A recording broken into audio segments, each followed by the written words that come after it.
Hi, this is Jim Jackson, your favorite and most humble jeweler, with one of our special customers, the lovely Colleen Carpenter, who has had a problem that we've seen showing up since the COVID-19 virus, where taking a face mask off can end up losing your diamond earring. These were diamond stud earrings I never took off because they were very meaningful to me.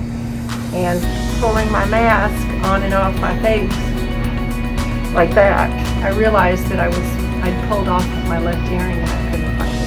So the elastic was pulling against the gears that made it loose. We've had several customers who have lost earrings like that. Fortunately, they have found them. Not that in this case it wasn't so, but please be mindful, stay safe, and thanks for watching. If you have any comments, put it in the comment section below. Thank you.